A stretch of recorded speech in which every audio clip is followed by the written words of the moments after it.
Bon matin, mes amours. J'avais le goût de vous faire une petite vidéo ce matin parce qu'il y a quelque chose qui presse sur mon cœur. Certains croyants, dernièrement, doivent sûrement se dire que je suis rebelle, car il y a un verset dans les Écritures qui disent de se soumettre aux autorités, au gouvernement. Mais les gouvernements ont été établis par notre Père et Créateur.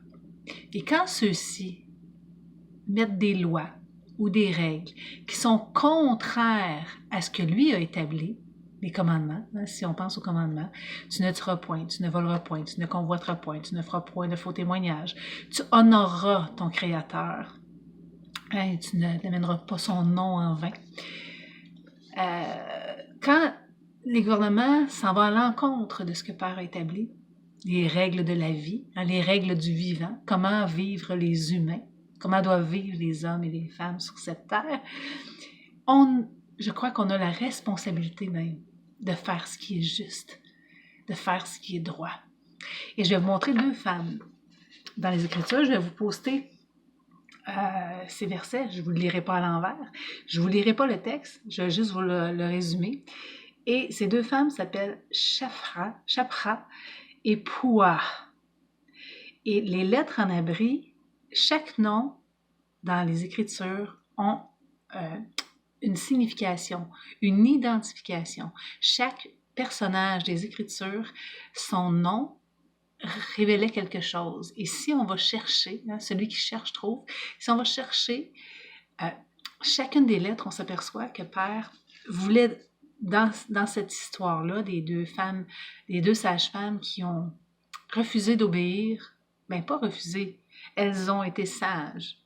Elles ont refusé de façon sage ce qu'on leur demandait de faire. Parce que le pharaon de l'époque, pharaon veut dire dirigeant, c'est quelqu'un qui était en autorité, demandait aux femmes abrim, aux Hébreux, aux deux sages-femmes, de tuer tous les enfants mâles qui viendraient au monde.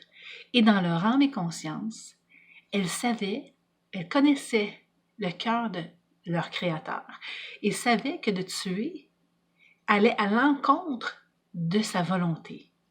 Elles ont donc décidé de désobéir aux ordres du dirigeant. Et c'est exactement ce qui est dans mon cœur présentement. Quand on demande des choses qui sont insensées et qui ne sont pas justes, en tant qu'enfant de Yahuwah, je dois obéir à mon Père, à notre Père, parce qu'il est le Père de tous les êtres humains qui sont sur la terre, sauf qu'il y en a qui sont désobéissants et qui se sont déconnectés de lui. Mais Père veut que chacun revienne à lui.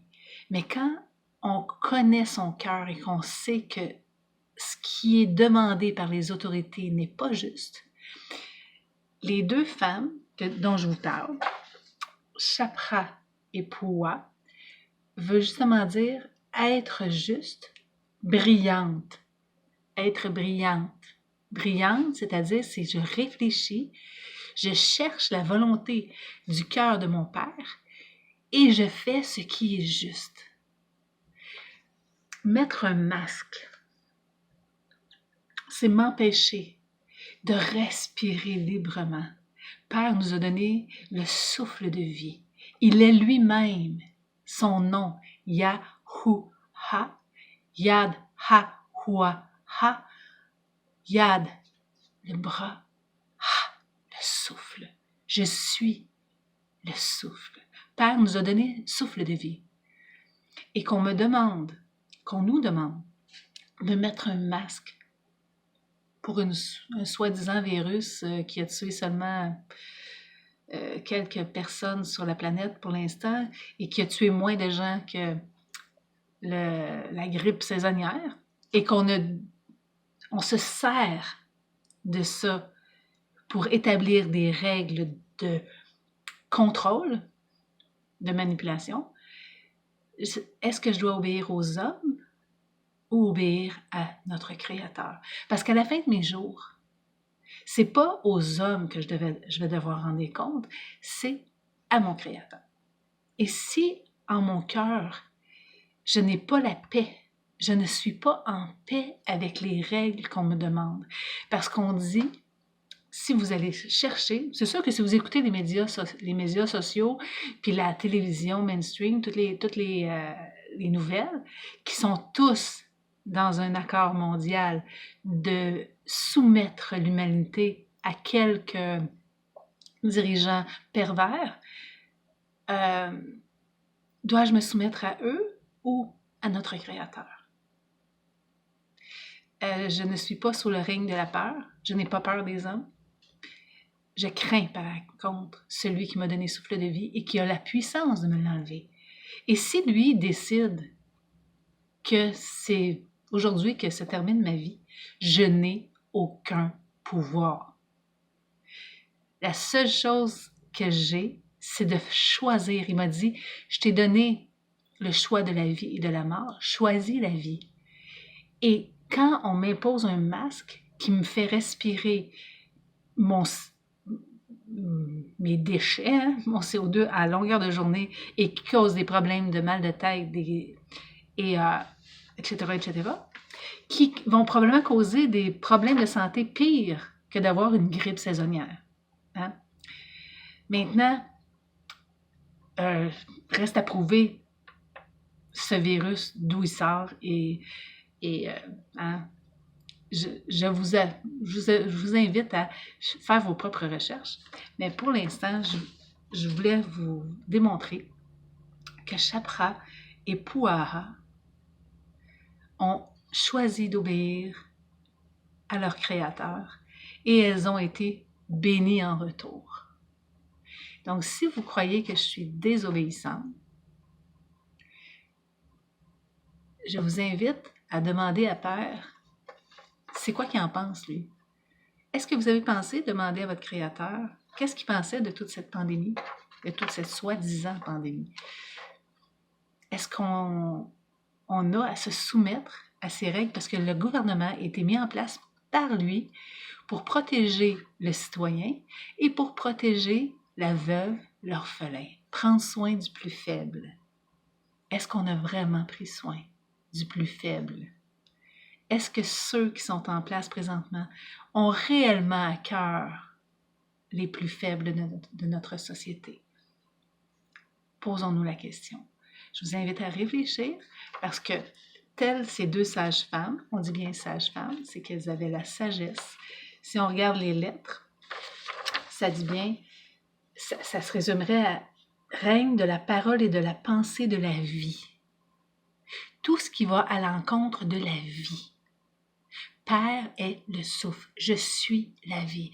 Yahusha, le nom de notre Messie, non pas JC, a dit, je suis le chemin, la vérité et la vie. Il est la vie. Et tout ce qui va à l'encontre de la vie, tout ce qui va à l'encontre du vivant, est-ce qu'on mettrait un masque à des animaux quand il y a des bactéries ou des virus? Pour quelle raison on ferait ça à l'être humain? Je me pose la question. Est-ce que c'est réellement par désir ou par conscience de ma santé? N'ai-je pas reçu l'intelligence de savoir ce qui est bon ou pas bon pour moi? Est-ce que on est tous uniques et on voudrait nous imposer une règle totalitaire qui est pour tout le monde? Quand il n'y en a pas un qui réagit de la même façon, même à l'alimentation. Tu sais, moi, je suis allergique aux amandes. Même si c'est quelque chose qui est bon pour la santé, j'ai développé une allergie. Ben, tout le monde me dit, ben oui, mais c'est bon les amandes, mange des amandes. Ben oui, mais c'est pas bon pour moi. Et si on m'imposait d'en manger, j'en mourrais. J'ai une allergie. Et là, on veut imposer le même médicament, la même avenue pour tous et chacun. Et on me dit qu'on me parle de santé. Est-ce que j'ai le droit de réfléchir et de faire ce qui est juste, comme Pua et Chapra, de m'aligner avec ce que Père pense, ce que Père veut en ce jour. Je vous embrasse, je vous aime. Vous avez le droit de réfléchir.